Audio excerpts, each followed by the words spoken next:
Bienvenue sur le billet philosophique d'Astralopithèque. Je vous propose d'explorer notre psyché à la lumière du tarot de Marseille et des lunaisons. Voici une respiration à la fois philosophique et spirituelle pour conserver un œil aiguisé et lucide sur nos mouvements intérieurs. Cette nouvelle lune du 30 mai 2022 se trouve dans le signe des Gémeaux. On va s'arrêter un instant sur l'étymologie du mot Gémeaux. Il y a deux étymologies ici qui sont intéressantes. La première, latine, qui se dit Gemini et qui signifie jumeaux. Et la seconde, qui donne un éclairage hyper intéressant.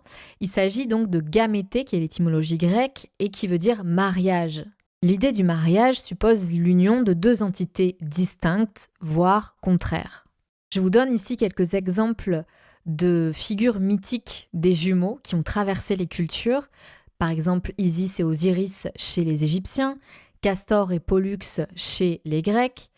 Il y a aussi Quetzalcoatl et Tezcatlipoca chez les Aztèques. Je vais y arriver. Comme une hydre à deux têtes, ils incarnent donc la dualité, les contraires qui ne font qu'un. C'est une des raisons pour laquelle en astrologie, les personnes qui sont nées sous ce signe sont considérées comme des personnes qui sont doubles, paradoxales, contradictoires. On prête aux personnes qui sont nées sous le signe des Gémeaux une habilité à la communication, un amour pour le verbe. La raison pour laquelle on attribue la communication, cette capacité à la communication au signe des Gémeaux, c'est parce que déjà, il y a ce concept de gémellité, donc de double, de deux personnes qui communiquent, qui dit apparition d'un autre, dit forcément interaction. Et ce qui est hyper intéressant, c'est que la constellation des signes des Gémeaux, quand on regarde donc la forme que crée la constellation des Gémeaux, on a littéralement deux bonhommes qui se tiennent par la main. Et donc les Grecs prêtaient à cette constellation-là les traits de Castor et Pollux. Cette nouvelle lune favorise notre besoin de communiquer. Elle va nous aider à ouvrir nos horizons, à envisager d'une façon presque omnisciente différents points de vue pour choisir la direction qui est la meilleure pour nous.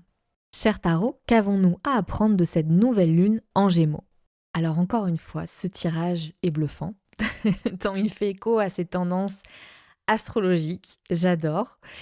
Ce tirage nous demande d'apprendre à communiquer avec des mots justes, précis, nos besoins, que ce soit aux autres, mais aussi et surtout à nous-mêmes. Trouver une solution, c'est souvent le plus facile, on trouve toujours des solutions, mais c'est assumer la solution qu'on a choisie pour nous qui est souvent inenvisageable, par peur du jugement, par peur de prendre de la place, par peur du changement aussi. Alors, quels sont les conseils que l'on peut tirer de ce tirage pour se sentir légitime dans ses choix, dans ses nouvelles directions, sans qu'on ait à se justifier pour le choix qu'on a pris, qu'on a fait ? Il y a deux cartes qui m'ont sauté aux yeux, c'est la Lune et le 2 de denier. Deux cartes qui portent en elles cette dualité dont je parle depuis le début de cet enregistrement. Avant de parler de leur association et de leur signification symbolique, attardons-nous un peu sur la description de ces deux cartes. D'abord, la Lune, avec ses deux chiens qui se font face, et la Lune qui recouvre le Soleil. C'est en fait une éclipse lunaire. Deux maisons se trouvent aussi dans le background, au second plan, donc l'une qui est rouge, l'autre qui est bleue, elles se font face. Et en bas de la carte se trouve une écrevisse dans un milieu aquatique, qui est soit dit en passant l'animal associé au signe du Cancer. Le 2 de denier représente deux pièces entourées d'une banderole fleurie. D'ailleurs, cette carte fait un peu penser au symbole du yin et du yang. Et en fait, d'ailleurs, si on s'intéresse davantage à sa symbolique, c'est vraiment la carte des priorités. Comment trouver un équilibre entre son bien-être personnel et ses priorités professionnelles, familiales. Que signifie leur association ? L'association donc du 2 de denier et de la Lune. Leur association nous invite à un profond travail d'introspection pour parvenir à identifier nos priorités. Ces cartes nous invitent à trouver un équilibre serein malgré la tempête émotionnelle dans laquelle on se trouve malgré les aléas professionnels ou familiaux. Et donc la lune appuie ce travail d'introspection qui est nécessaire pour identifier nos priorités. Ces priorités qui sont parfois contradictoires, qui sont doubles, qui sont jumelles et contraires. Et donc pour retrouver son chemin dans ce brouhaha, la pause, l'introspection est nécessaire. Avant de continuer plus loin, il y a un constat astrologique intéressant qui vient compléter cette analyse. C'est la position de Mercure, qui est la planète maîtresse du Gémeaux. Elle est rétrograde depuis le 11 mai jusqu'au 3 juin. Vous avez sûrement dû entendre cette expression, très à la mode sur les réseaux sociaux, attention, Mercure rétrograde, blablabla. Généralement, ce qui est dit, c'est que c'est le caca, car Mercure rétrograde, c'est le ralentissement des communications, des ordinateurs qui bug, du mail qui tarde à arriver. Bref, c'est un ralentissement général de nos projets.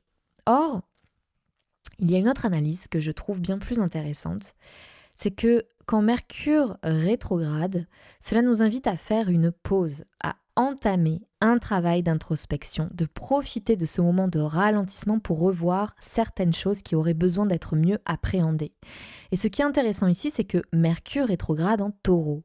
C'est une configuration qui nous propose de revoir notre système de valeurs, notre rapport à la famille, au travail, à tout ce qui nous ancre dans le réel. Et là, la magie du tarot de Marseille agit. Il y a le 4 de denier dans ce tirage. Et j'ai toujours comparé cette carte au taureau têtu, enfermé dans sa routine, immuable. Alors certes, pour construire sur des bases solides, il faut être tenace et avoir un objectif. Mais c'est aussi favorable d'être malléable, d'être mutable, adaptable. C'est ce que permet ce travail d'introspection qui nous est soufflé. Donc profitons de ce travail d'introspection qui nous est inspiré par les astres et par ce tirage pour pouvoir revoir nos priorités, pour pouvoir revoir notre socle de valeurs et construire sur le long terme. Parce que pour construire sur le long terme, il faut forcément passer par cette pause pour voir où on en est. Parfois, on a cette fatigue mentale qui vient un peu parasiter notre activité. Et donc on se dit, tiens, je vais aller boire un verre, tiens, je vais faire tel truc, tiens, je vais me changer les idées, tiens, blablabla. Alors que finalement, ce dont on aurait besoin là maintenant, c'est juste une bonne sieste. Ou de ne rien faire, de rester immobile et de regarder ce qui se passe. Et souvent, ce que j'ai pu remarquer, même avec moi, c'est que, et j'ai pu le faire par le passé, c'est qu'on a tendance à la dispersion. Quand on a une fatigue mentale, on pense qu'en en partant dans une quête de dépaysement systématique, on va pouvoir se reposer, on va pouvoir penser à autre chose. Vous connaissez très bien cette expression, j'ai besoin de penser à autre chose.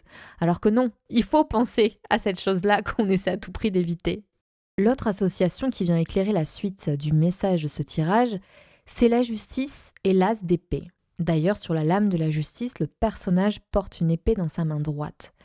Cette association porte en elle une symbolique très forte qui est celle de l'épée. La suite d'épée dans le tarot renvoie au monde des idées, de l'intellect, du verbe manié avec précision et clarté, au mot tranchant. L'épée défait, détruit, tue, mais aussi elle défend. C'est l'arme des héros chevaleresques, porteurs de vérité et de justice. L'as d'épée et la justice nous demandent de communiquer aux autres et à nous-mêmes nos besoins avec des mots précis, à travers des idées claires, pour plus de légitimité. C'est ça que j'aime bien avec le tarot, parce qu'on est vraiment dans du concret ici. Quand on est sûr de soi, on se sent légitime. Rien ne peut ébranler cette confiance qui repose sur une clarté d'esprit, une façon précise de considérer sa situation. Et cela n'est possible, comme je disais tout à l'heure, qu'à travers ce travail d'introspection, de révision de nos idées préconçues. Et donc les mots, ici, nous permettent d'intégrer du sens dans notre réalité. La façon dont on va parler de son travail, de son amoureux, de son chien, va influer sur notre façon de percevoir son travail, son amoureux, son chien. Nos priorités sont identifiables seulement si on a le courage de nommer les choses. En quelque sorte, les mots, la façon dont on va communiquer ses besoins, n'est que le résultat de ce travail d'introspection que l'on se doit de mener un peu toute notre vie. En somme, ce tirage signifie que les mots assoient notre légitimité, mais pas n'importe lesquels. Les mots justes qui sont à l'image de notre clarté d'esprit. Bref, je vous propose une petite digression pour conclure ce podcast. Je ne sais pas si comme moi vous vous êtes intéressé au procès qui confronte Johnny Depp et Amber Heard, ce couple de stars qui a littéralement dévié l'attention planétaire de choses qui a priori sont bien plus importantes que des disputes conjugales douteuses et ultra toxiques. Pourtant, je n'ai pas pu m'empêcher de regarder. Deux paroles, deux narrations se confrontent ici. Les deux personnages sont aussi toxiques l'un que l'autre dans l'autodestruction, mais ils sont totalement différents dans leur façon de communiquer leur histoire.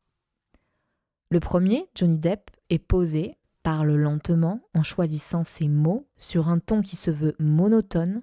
Aucune contradiction ne semble perturber sa narration. Une larme ou deux est discrètement lâchée parfois, mais sans esclandre ni émoi. Et la seconde joue sur un autre registre qui, malheureusement, ne convainc pas l'opinion publique.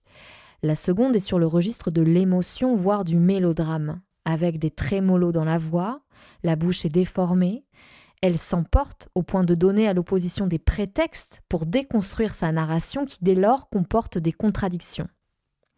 Qui a raison, qui a tort, on ne le saura vraiment jamais. Mais l'opinion publique, elle, est convaincue par la sincérité de Johnny Depp, de par la qualité de sa parole. Les mots ont ce pouvoir performatif de réaliser ce qu'il énonce quand ils sont clairement énoncés. Un faux mot, c'est un faux pas. Je vous souhaite donc une marche lumineuse, ponctuée d'enjambées certaines et joyeuses en cette nouvelle lune en Gémeaux. Vous pouvez retrouver Astralopithèque sous forme de podcast. Il est disponible sur toutes les plateformes d'écoute en streaming. Vous pouvez même laisser un avis sur Apple Podcast. Cela me fera super plaisir si vous laissez un avis et quelques étoiles au passage. Je vous donne rendez-vous très bientôt pour les prochains épisodes d'Astralopithèque et vous souhaite une très belle semaine.